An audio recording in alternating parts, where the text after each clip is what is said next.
Touchdown, Arkansas. Touchdown. Woo pig. Woo. Ooh, big suey, baby. Clint,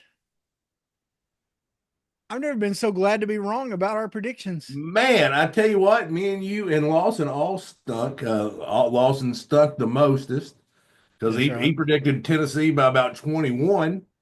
Um, Tennessee couldn't score 21, 20 by 21. Um, We're man, going. what a game. A beautiful, beautiful game. Tennessee was every bit as good as advertised, and Arkansas played with them. So, um, So we're you gonna know, that's we're what we're going to gonna be talking about. we're gonna talk about the game. We're gonna we don't have a game next week to talk about, so it's a bye week. So we're just gonna talk about this game. There's a lot to talk about, and a lot of exciting Hog fans right now. But so folks, do us a favor though, right now, Stop what you're pause doing. it, stop what you're doing, because I'm about to ruin the image and the style that you used to. I He look looks funny, funny. but yo, we need to make money. Yeah. The whole world, are you ready for me? Anyway, sorry. Now, what we need is for you to go and share this right now. Say, this is going to be a good one. Even before, have faith. It's going to be a good one. Share it with people on your Facebooks, your Instagrams, your X, your Your whatever. MySpace, I don't know. Yeah, Craigslist. Craigslist, A lot of weirdos on whatever. Craigslist, Travis. A lot of Text weirdos. out some links to it. Say, hey, check this out. Comment on it. Like, share, comment, all that good stuff. Because it's going to be a good show, folks. Because the Hogs beat number 4 Tennessee. Sean Michelle, kick us off. 1, 2, 3, 4. You ever seen a lame man walk? Ever heard a dumb man talk? Never seen a blind man see? I promise you a change his name. You ever seen a cancer dead? Ever seen all the poor get fed? Ever seen a prisoner set free? I promise you a change his name.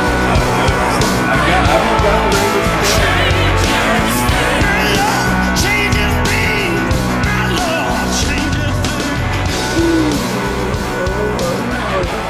What's up, everybody? How you doing? How you doing? Everybody's good right now because the Hogs won, baby. And it feels so good to me sitting in the lap, You know sitting in what? the lap I of mean, victory. a lot of What's people up, want, Clint you Clark? know, a lot of people wanted to fire Pittman after last week. I He's think everybody's best friend. yeah, I thought yeah, like no, like fire Pittman, and no. Anyway, what does he do? Like okay, the man's had two field storms in 4 years. Yeah. I mean, come on, y'all, Yeah. come on, man. He's I think Pittman proved he's the right guy for the job. Yeah. I've believed that all along, and I think he proved it. But anyway, a lot to talk about, Travis. It is a lot to talk about, man. The Hogs invite those Vols up to Fayetteville and send them home crying. Now, one of the worst post games I've ever was a part of was when Arkansas played Tennessee, and it was when game day was there. And we lost, and having to hear Rocky Top while they're singing it as we're crying in defeat was tough. But that was so sweet last night. And that's what Lawson he texted me. He goes, I thought we've paid our debt for the Stern over now. We've paid our debt. Yeah. Because what this makes 5 times in a row we've beat them, and I think the majority of those games have been in Arkansas, which I know they got to be spicy about. Yeah. But it's no, it was a great win. It was a team win. And it's funny is sometimes that some of them are complaints that me and you had like were three key concerns. Two of them, at least two of mine, got addressed, and I think Talon played a lot better. He was a lot Yeah. more accurate this game. And we'll go into that in just a minute, but we got to do our holy shnikes. Holy Snikes, It was a week of, when you looked at the schedule, game days having to go to Cal Berkeley. I mean, Cal Miami, you're thinking, your traditional ACC matchup. yeah, yeah, really. I mean, it turned out to be a good show. Marshawn Lynch is always entertaining and Yeah. as the guest picker. And so I mean, it turned out to be a good show and their fans turned out, but still you're thinking, okay, that's really not the game you think about there. If Arkansas would have beat A&M, it probably, we would have had a chance for it to be at Arkansas, especially since Herb Street and what's his name is it Fowler? Fowler. Yeah, Fowler did our game. They might have said, yeah, let's do Arkansas. That way we don't have to fly out. And but anyway, there was some other games that, we didn't really think, I mean, the SEC, not big deal games. There's a lot A&M Missouri. of Oh, A&M Missouri. A&M Missouri, and then there was a little. I mean that. Here's the thing: there were 3 top 10 SEC teams go down. Yeah. You had A&M beating Missouri. I don't think would be like considered a shot. No, it was. I Especially mean, the way they beat them, quarterback coming back. Yeah, the way they beat them was shocking. Yeah. I mean, they took them out behind the woodshed and just bent them over the knee and spanked them. I mean, it was bad. Yeah, it was bad. I texted the group and said, "Man, this makes me feel better about our loss to A&M." Yeah, for sure. Because I know Missouri's got a good team. Even though the shocker, the Holy Shnikes one. The Holy Shnikes. And you know what? We should have seen it coming because they took Mizzou to overtime last week. Yeah. But Alabama, the mighty Crimson Tide, they roll into Nashville, Tennessee to play in front of a raucous Vanderbilt crowd. And they did, what, Travis, I didn't see the game. They did what Alabama always does. They blew the brakes off Vanderbilt and retained the number 1 rank. No. What, no, Vandy has this little quarterback that apparently this quarterback is one of his heroes and people he models his game after is one Johnny Manziel. And one of his favorite things he does to prepare for any game, especially this week's game, is watching Texas A&M upset Alabama when Johnny Manziel was there. And he ended up pulling off a Johnny Manziel. Now, he didn't do it in the way Johnny Manziel did, but he still looked really good. That guy controlled the game. He made some good passes. And I don't know his name. I forgot his name, but he's a guy that went to JUCO. Yeah. Went to JUCO, then went to New Mexico State. He said he almost went to Jackson State, but Dion said, "My son's going to start ahead of you." And he's like, "Man, I'm going to New Mexico State then." And then ends up at Vandy, and man, what a win. Just it was a shootout, but man, good on. They took the goalpost down, got it down to Broadway, and then ended up throwing it in the river, Clint. Yeah, I mean, why not? Why throw it in the river? At least. I mean, I guess the kids probably like they can't weld this. Well, at least we'll just throw it in the river. They won't know. Stand it up in Kid Rock or Luke Bryan's bar. Oh my or something goodness! Like that, But what a crazy scene, Vanderbilt. I mean, good for them. It couldn't happen to a better bunch from Alabama. And I'm one of those, Clint, that I don't ever root for someone just because they're an SEC team. I'm not that guy. Okay. Some people are like, well, I'm going to root for them because they're an SEC team. I want the SEC to do good. I don't want SEC to do good because we recruit against SEC people. Right. And so I want that kid when he's deciding to say, I like Arkansas better than them. And so normally I don't root, but one SEC team that I could find myself rooting for would be Vandy. And so way to go, Vandy. And good job. Way to go. No, really. No, good job. I'm happy it happened. It was nice to see. Because that's one of them you saw it on the ESPN app. You're like, no. Oh, they're up 13 to 3. But I think that happens sometimes when you play lesser competition.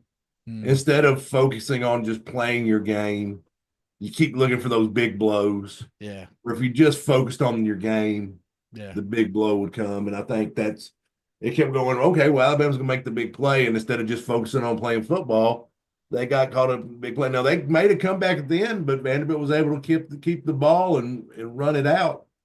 So kudos to Vanderbilt. Okay, now, so going back to this Arkansas Tennessee game, I think the way we should approach this, Clint, is let's talk about some of the people that need recognition. Okay, so the Well, people that stood out, and then what we'll do instead of doing our regular players of the game, we'll see if we can come up with our players of the game after we've kind of talked about it. Okay, will that no, work? you're good. So, um, man, we had wrestling Saturday night. So I was in Oil Trough. Yes, Oil Trough, Arkansas. I'm in Lovely Oil old Trough. trough.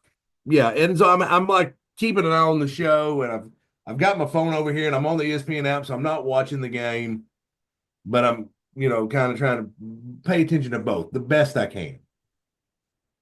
And so like I've gone out to do my stuff, and I get back, and Malachi's just scored his touchdown, and I'm keeping an eye. There's like the show ends, and like it's like Tennessee's called timeout. There's 6 seconds left in the game. So I go running out to my truck. My wife's like, someone's hurt because Clint's running. Because it was one of them deals where I got to see it. I got to listen. Like Yeah. it took me back to being a kid where you're listening to Paul's calls. Yeah. But so there's Chuck Barrett and there's Quinn Groden. And they calling it. And I can't remember exactly what Chuck was saying. But then I hear Quinn chuckle. Yeah. Quinn chuckles. And then, Chuck's like, Arkansas wins, Arkansas wins. Yeah. And so it just, but I'll never forget just that Quinn Grovey just chuckling Yeah. was how I knew Arkansas had won the game. It was fun. It took me back to being a kid when not every game was on TV. Before you pay $13 a month. And that grinds my gears. ESPN Plus keeps raising their prices. That thing seems like it's gone up, and it was like $4.99 when I got it. Yeah. And I'm paying at least $14 a month for it now. Yeah. And I do it just because baseball and basketball can watch every game. Yeah. But you're being shady, ESPN, and I'm not happy about it. Let's Sorry, do Chuck. this, Clint. Let's go through. We had 3 concerns, our biggest concerns last week. Yeah. Let's talk about how those were answered or not answered in this game.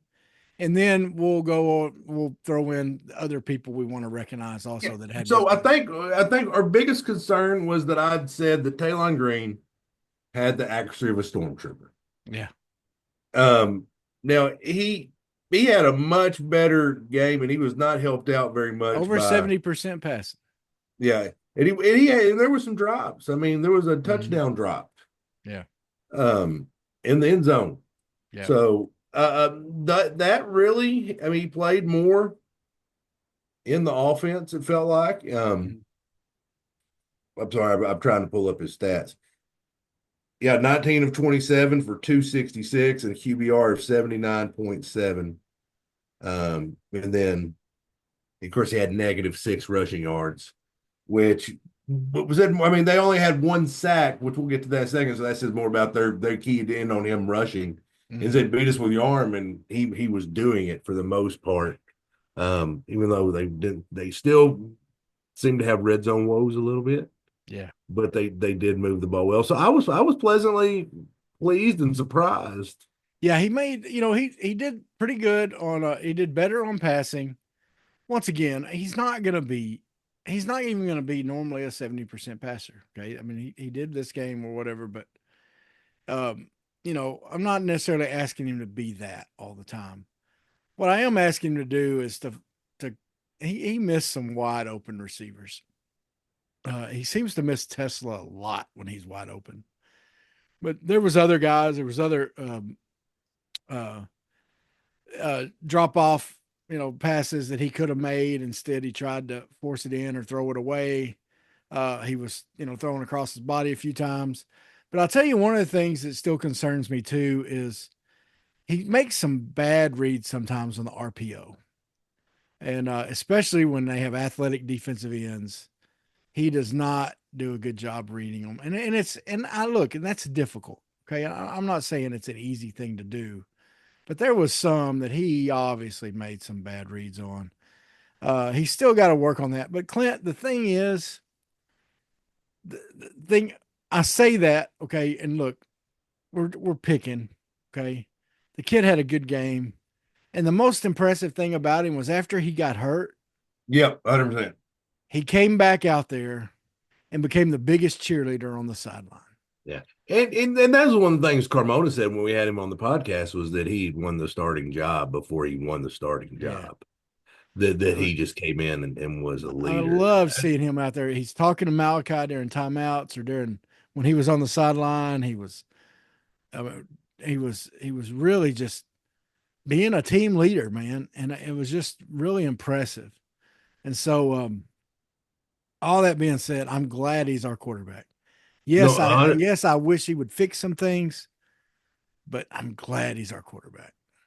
100%. Now, Travis, that wasn't our only concern because me and you both agreed that our second biggest concern was the right side of the offensive line. Yep.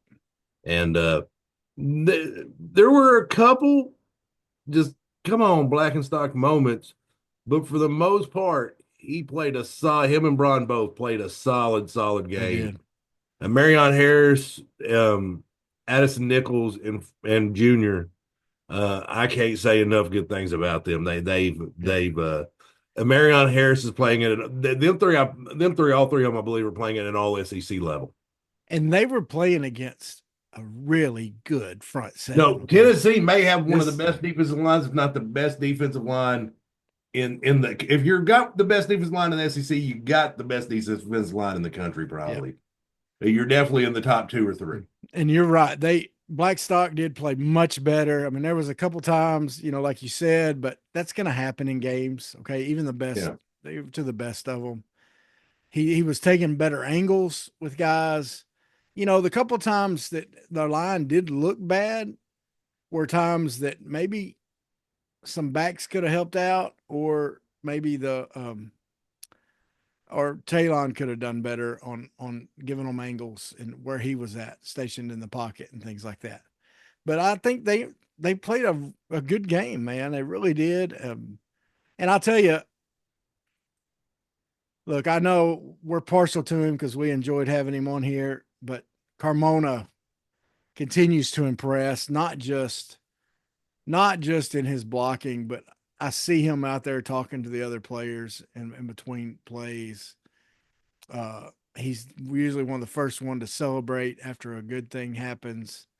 I really like I think his leadership is making a difference along with Talon's and Landon Jackson and others. No, I couldn't agree with you more.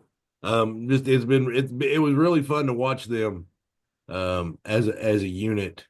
And this is twice, where you saw it against Auburn, where I felt like they kind of took over running the ball. And Talon went down. We're not breaking any news there. He went down, he was hurt. And that last drive, they threw like a tunnel screen, but then they cut him up on the ground. Yeah. They did. And which that's going to segue me into the next thing, because one of my biggest concerns was that where guys hadn't stepped up. Backups had got opportunities, and they hadn't grabbed it by the throat. Yeah, and you saw Malachi Singleton. He got an opportunity, and he didn't win the starting quarterback job. No one. I mean, you got your guys that wanted Sam Pittman fired a week ago. They're saying we're 4-2 going into the bye week. This is unacceptable. They're calling in Drive Time Sports saying that crap. They want Talon bench for Malachi. Yeah. They're idiots. Yeah. So and I think obviously if you look at it, you saw why. Yeah, no, you did. If you disagree with me and you don't like me calling you, inbox Travis about it and complain to him. He loves to hear it. I do. I really do. But no, you saw Malachi step up and be the leader. I mean, because even if all he did was handing the ball off, He's got to get the guys in the huddle, got to get them together, got to call the play, get them to the line of scrimmage, get the ball snapped, hand it off. I mean, there's stuff you have to do, and it didn't really look like they missed a beat in any procedural ways. And the other thing, and this is one of those things, folks, that you got to watch for in between plays. Okay, don't just watch the ball and watch in between plays, the way they interact with each other. Malachi was leading the huddle. He was leading the huddle out there. He was talking to guys in between plays. He was helping them know where to line up, where to go. He was the leader, even though he was the backup. He was the leader out there on the field, doing his job as the quarterback. And so that impressed me more than his play, is that he was taking command. He knew what he was doing out there. But I'll tell you some others. Well, we'll get to some more that stepped up later. Well, okay? yeah. But the third thing that we said last week was coaching decisions. Yep.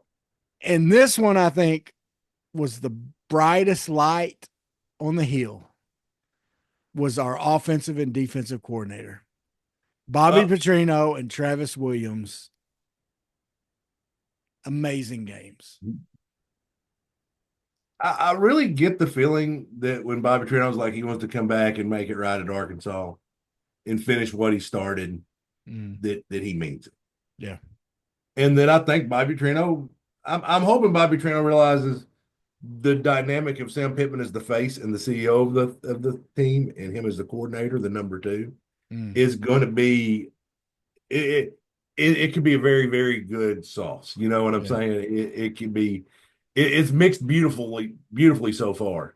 Yeah. And I said this in our group text earlier. I'm like, if Travis Williams isn't a head coach somewhere next year, it's a tragedy. Yeah. Because like I was telling you before, that he's a leader of men. Yeah. You know what I'm saying? They obviously will play their guts out for him. You see it every week. Even last year, you saw it.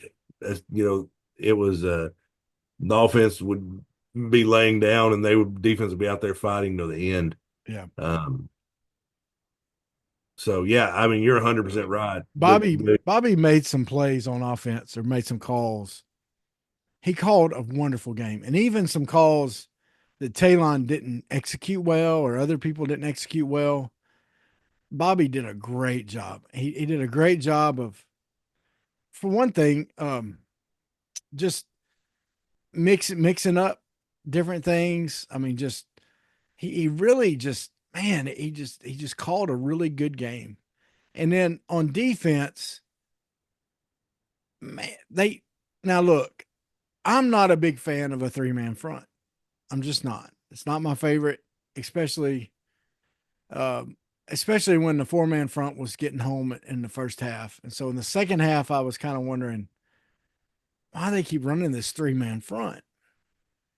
But man, they went back to the old Barry Odom 3-man front and the umbrella defense, and that quarterback was not ready for it, man. Nico was not ready for that. Yeah. He had not watched film on that or something. Of course, we hadn't put it on film because that's the first we've ran it, really.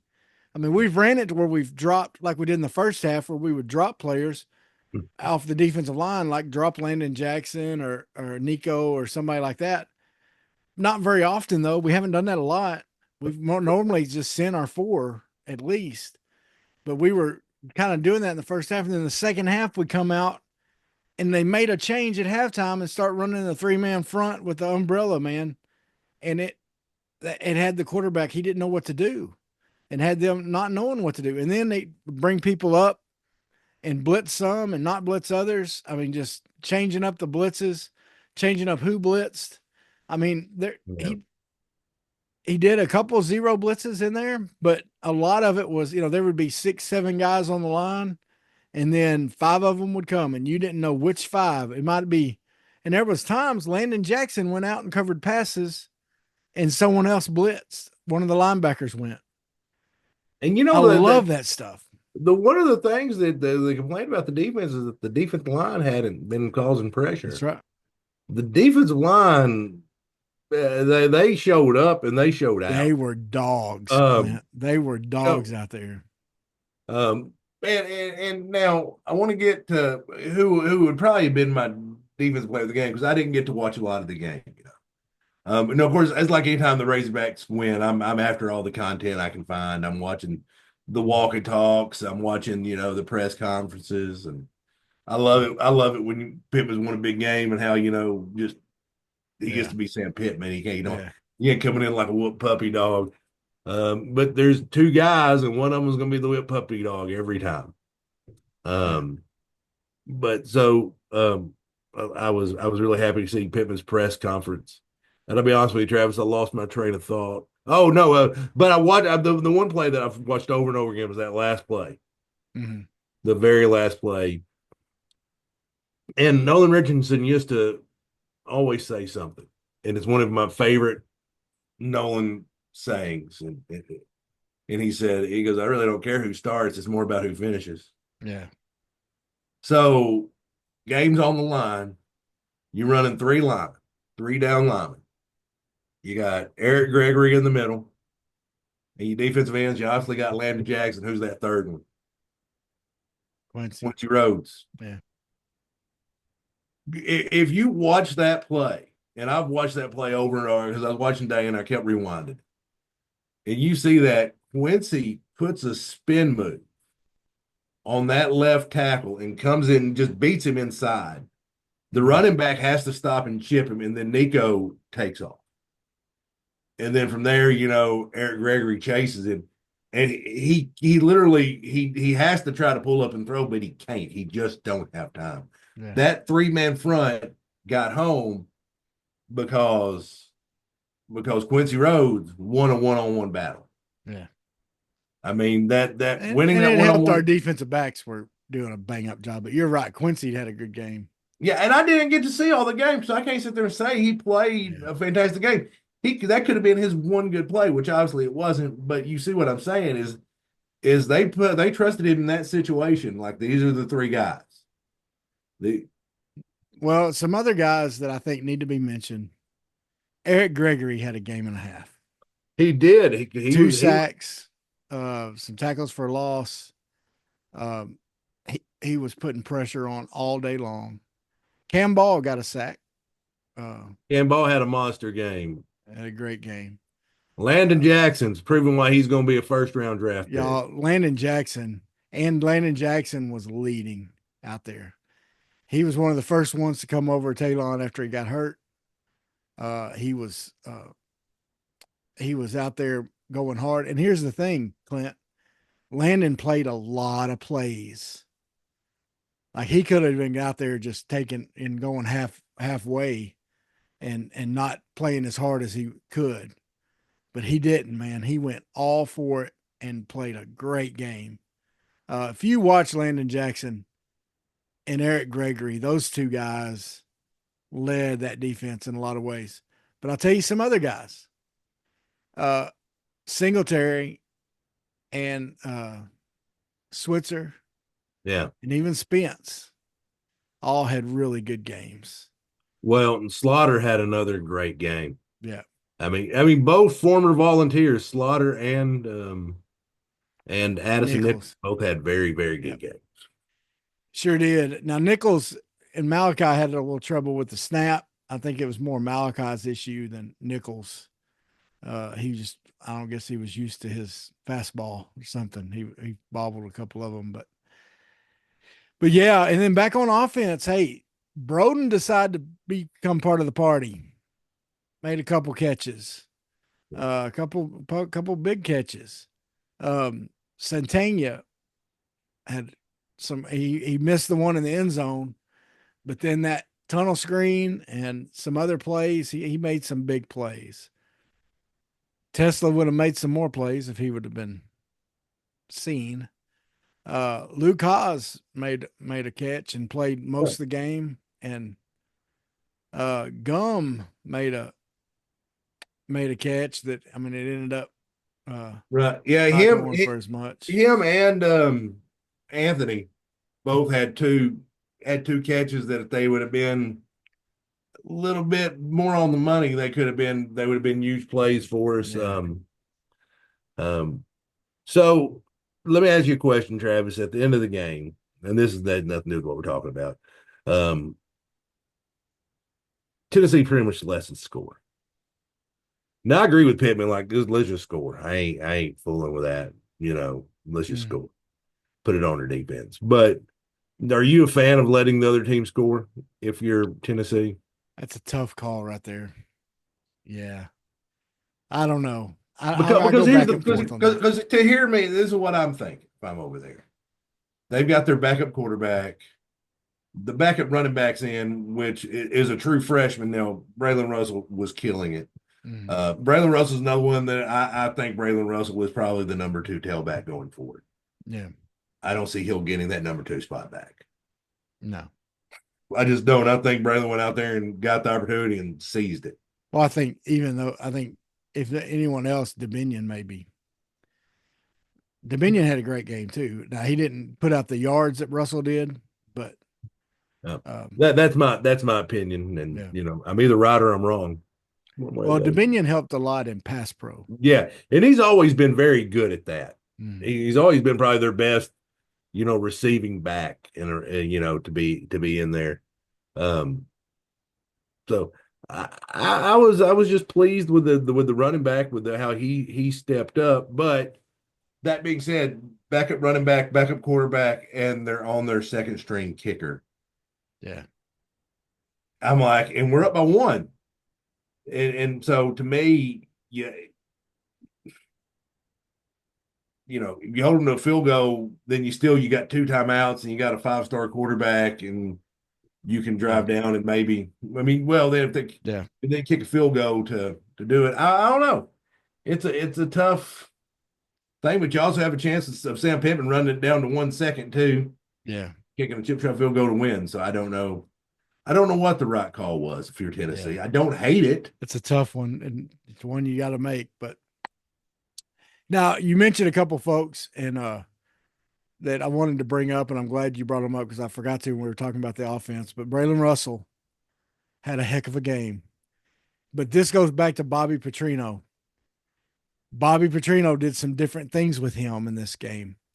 One of the things he did was he had Russell and Jaquindon in the backfield at the same time.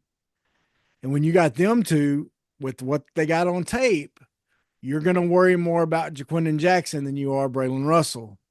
And that opened up Braylon for some good to gash them with some runs because he had them one on each side, would run RPO with them. And Russell was able to get some good runs. And so once again, Bobby doing some work in the running game.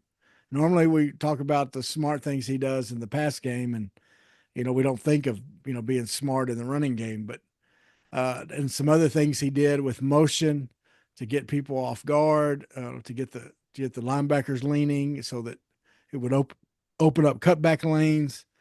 Man, just amazing stuff. I mean, it was one of the better called Razorback games that I've seen in my life, to be honest with you, as far as just well called on both offense and defense. It even, something like the decision 10-13, you got what was there? I mean, the clock was ticking down, the urge to go for it instead of kick the field goal. When kicking the field goal was absolutely the right call. The way your defense has been playing, just get a situation where you got to just kick a field goal. Yeah. The not going for that, I think, was huge. Yeah. I think it was huge. I think it was one of those coaching decisions that has to be made that was the right call. Yeah. To kick it there. Yeah. Well, and that sets us up for, I mean, man, Clint, it was a great game, a great win. It's a great day to be a Hog. And it comes at a good time because we got a bye week. We're beat up right now. Two very, very physical football games. I mean, you've actually played 4 very physical football teams. Oklahoma State's very physical. The Auburn's a very physical football team, and so was A&M. I mean, you saw how good A&M is. Yeah. The way they handled Missouri. I mean, Missouri's a good football team. Probably a little bit overrated, but they're still a very, very good football team. Yeah. Then Tennessee, very, very physical. So you're beat up. Talon got an MCL thing that he's got to deal with. Did they say that's A what little it practice is? stuff, huh? Have they said that's what it is? I haven't heard. That's what Pittman said in the press conference. I'm pretty Oh, sure he said it was an MCL that he's dealing with. Which a couple weeks he can be back from that. yeah. But gets the rest up from Tennessee, and I think by a week that gives Malachi a lot of chance to get some reps and get some practice time in. Mm. But Pittman said he gets just as many reps as Talon. So Yeah. obviously he handled it. He'll get a little bit more first team reps, and Yeah. KJ Jackson will get some more reps, and Yeah. maybe our boy Austin Ledbetter will get some more reps too. There you go. Yeah. There you go. Saw him on the sideline a couple times. It was good to see. Yeah, no, it was. And Kudus was also celebrating. I saw Kudus in the locker room. Our boy Patrick Kudus, and dude, I'm so proud of Marion Harris too. He got his opportunity, stepped up, and oh yeah, he's making those. Now I was listening, Travis, and this is we're getting off the game a little bit. I was listening, and they were talking. This guy's talking about NIL on there. And this was crazy. This could have been my holy shnikes. I know we didn't discuss this before the podcast, but he basically said an FCS lineman went in the portal, defensive lineman. That was that a Big Ten school saw him as just a depth piece. Wasn't Cam Ball, wasn't a starter or anything like that. He's depth. Yeah. He got $287,000. Wow. 287. So Arkansas Tech homecoming is coming up. I will be there. I was a depth piece at center for your 1999 conference championship teams. I just ask that you, when I go to the concession stand, you do the right thing. That's all I ask. Just give me the hot dogs. Turn your back. Give me the hot dogs. Give me the drinks. Give me some candy. Yeah. We'll call it square. We don't have to litigate this. We don't have to litigate this. That's right. Yeah. I was watching our boy Carmona has a podcast now with his brother. Yeah. Called Pin and Pull. And they had his brother's a producer for a lady out in Vegas that has like a more of a pop culture type podcast. Right, yeah. But she wanted to talk about college sports on there. And so she had Fernando Carmona and I forget the lady's name. She's a like former model and stuff that covers Tennessee football. Right.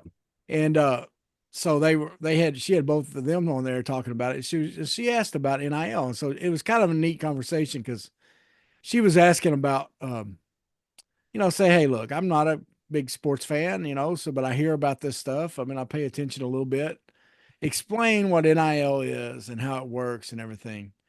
And then they talked about the UNLV guy, and Carmona said, when I was at San Jose State, he said, I just had a word of mouth agreement for my NIL. He said, there was nothing in writing. It was just word of mouth. And so, it didn't matter what happened. I mean, it's just, they said they would do something and, thankfully they followed through, but they didn't necessarily have to. He said, the thing that's different at Arkansas, he said, everything I do is in writing here. He said, there is a contract. He said, it's good until December. And then in December, it's like a 1-year contract. You renegotiate. Yeah. And, according to how well you're doing or whatever, or, if you want to stay or whatever. And of course she asked him, said, so in December, will you possibly look other places? He said, well, I guess a lot of players do. He said, but I really like it here. And I really, he said, it's about more than money to me. And so I really want to stay here and complete what I'm doing. So I thought that was really cool that he said that. No, and they've got the foundation, for a very, very good football team. Mm-hmm. I mean but it becomes about hanging on to what you have. I mean, yeah. I think Braun's a senior on that offensive line, and I think that's it. I think the rest of them could come back. Mm-hmm. And you got Kudus, who probably would have been a starter. Yeah. that you could just plug in at right guard. I mean, the offensive line can come. I mean, literally, if they choose to, could come back intact. Yeah. You're going to lose Jackson, but you got depth at running back, I feel like, with Dominion and Taylon Green, and then you're going to lose Armstrong, which is going to hurt. Yeah. That he's going to be out of everybody you're going to lose on offense. That's just the senior. That's going to be the hardest one to lose. But you got some guys like the kid at Warren that's coming in 6'6", receiver. Yeah. And let's not forget, 25. you got Santanga that's going to be coming back. You got Dozier that's coming back. I mean, you've got some guys in the wings that are just waiting for their opportunity right now. They're just buried on the depth chart a little bit. Yeah. I mean, tight end, you got to feel good about that. And Clint, that's one of the best things we have about a win like what happened this weekend is after a couple games that we lost that, we were coming out of them thinking, man, we should have had those. We should have had them. We were the better team. And then we go into a game where we don't think we're the better team and we end up being the better team. And that's what I loved about Pittman. He goes, they're happy. They ain't surprised. Yeah. He said it, and I wholeheartedly believe him when he said it. Because if we don't turn it over more than them, we can play with anybody in the country. Yeah. And I think any of you look at their two losses, they lost the turnover battle. Yeah. Oh, for sure. So for sure. Well, man, so we rest up this week, get everybody healed up. Go for the Golden Boot, baby. We'll come back next week and we'll preview the Golden Boot game. Getting ready for LSU minus Perkins. That makes us feel pretty good about that one. Because you've hosted this podcast with me long enough. You know what I think of Harold Perkins. Yeah, he's the best player in the SEC. Yeah, period. And he's not going to be playing against us. Sadly, I'd rather the guy not be injured, but it is makes that game a little easier for us that we don't have to block him. So, anyway, but so folks, once again, like, share, comment, subscribe. Hawg Slop podcast, baby. That's us. Slop House. It's the Slop House. Yo. And share this with people, man. Share it. Let people know. People are fired up for Razorback football right now. Put it on your social medias. Let people know we need your help doing that. Okay. We need more listeners. We need more watchers. We need all that, more views, all that good stuff. So help us out. We need you. Hey, Travis, did Florida State win? Poor Florida State. Folks, have a great week. Clint, always a pleasure, buddy. Bye, everybody. Bye. Sweat, work, filthy, dirt, harvest, hurt, kingdom come. Sweat, work, filthy, dirt, harvest, hurt, kingdom come. Listen, that's why I sweat when I work. My hands get filthy down in this dirt. Won't see no harvest till I hurt. Crying your kingdom come. Listen, I wake up in the morning, I bow my head to pray. Mama told me if I don't, ain't nothing gonna change. These prayers breaking up hard drive so I can sow the seed. Ain't afraid of no aches and pain. Lord knows I gotta follow his lead. That's why I sweat when I work. My hands get filthy down in this dirt. Won't see no harvest till I hurt. Crying your kingdom come.